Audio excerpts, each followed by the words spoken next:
மாதத்தில் முதல் நாள் அருமையான ஆசீர்வாதங்களோடு மாதம் முழுவதும் எல்லா நன்மைகளும் தேவனிடத்திலிருந்து வருகிறது. அது உங்கள் வீட்டிலே வந்து தங்கி இருக்கும். இயேசு கிறிஸ்துவுடைய வழி நடத்தல் அதிசயமாய் இருக்கும்.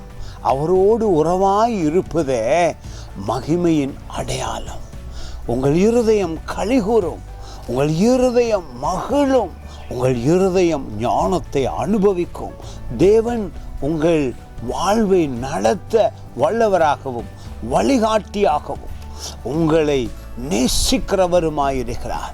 அவருடைய வார்த்தை தான் எங்கள் வழிகாட்டி, அவருடைய வார்த்தை தான் எங்கள் வெளிச்சம், அவருடைய வார்த்தை தான் எங்கள் ஞானம்.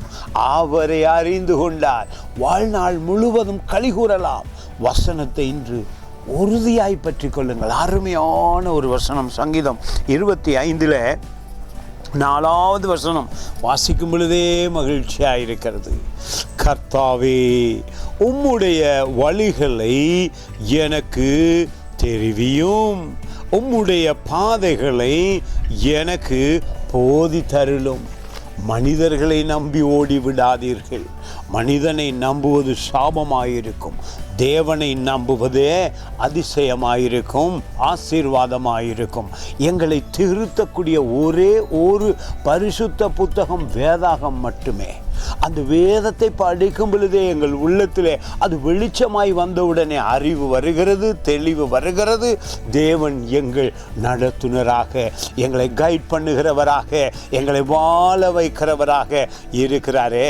சத்துருவோ உங்களை அழிக்க, துன்புறுத்த, வேதனைப்படுத்த, அழிக்க வந்தான். தேவனோ வாழ்வு கொடுக்க வந்தார். அந்த வாழ்வு தான் வேதத்துக்குள்ளாக எங்கள் சரீரத்திலே வெளிப்படுகிறது, வாழ்க்கையிலே வெளிப்படுகிறது. இருதயத்தில் மகிழ்ச்சி உண்டாகிறது. அருமையான ஆசீர்வாதங்களை அனுபவிப்பீர்கள். God bless you.